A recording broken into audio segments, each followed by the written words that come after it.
Now, to discuss the announcement of the appointment of former Deputy Finance Minister Mcebisi Jonas as Special Envoy to the United States is Professor David Monyae. He's Associate Professor of International Relations and Political Studies at the University of Johannesburg. Professor, good evening. Thank you very much for joining us on the program.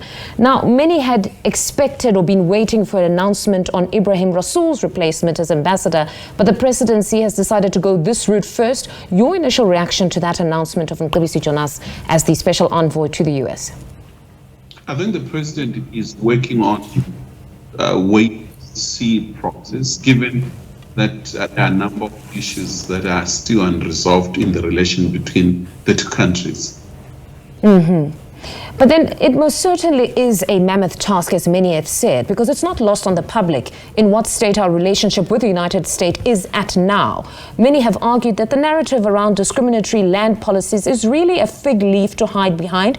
The real issues are the ICJ case against Israel, South Africa's relationship with Russia when Russia invaded Ukraine, the country's close relations with Iran, as well as China.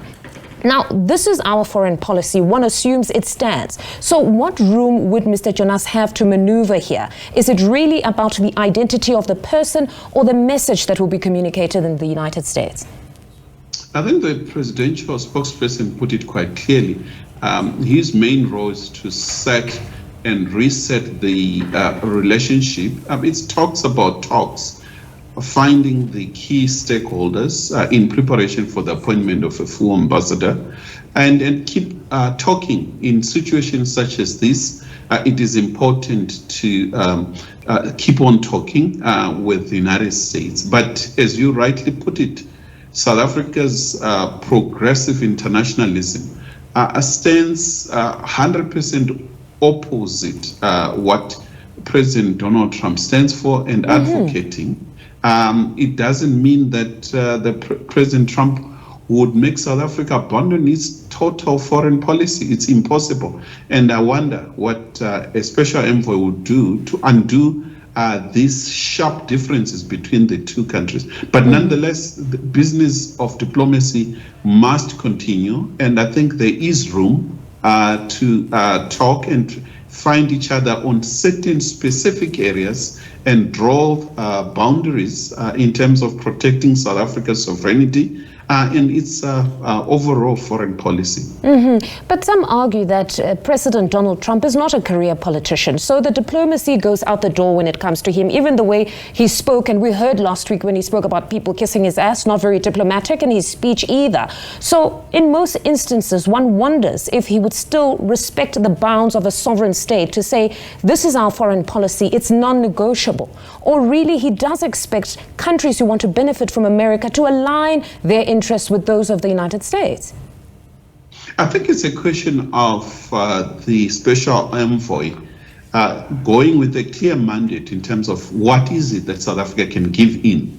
I think there are key issues. There are certain issues in diplomacy that one can give, but the fundamental principle stand of South Africa's foreign policy, it's something that is non-negotiable.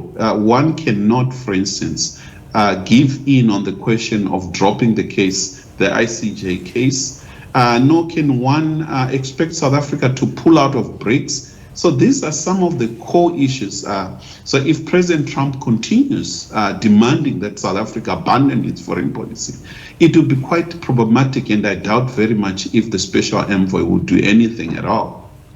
Now, Mr. Jonas has indicated that he's fully cognizant of the difficulties that lie ahead and says he, however, believes that there are areas of commonality and mutual interest, as you also state.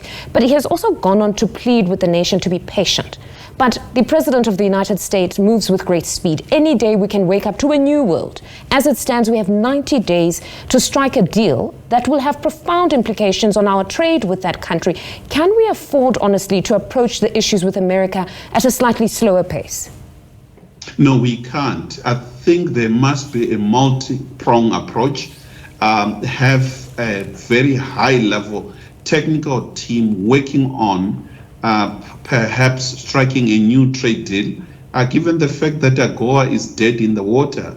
while Mr. Jonas speaks to some of the most important stakeholders within the administration. So whenever the technical team is finished with the work, it will be much more easy in terms of dealing with the US counterparts. So it should be a continuous talking, at times with no results, but at the end of the day, the noise that is coming from Washington, particularly on a possible sanction on some key ANC members, are worrisome, and therefore there is a need to cool down and avoid unnecessary utterances, particularly by the special envoy and other important stakeholders in both countries.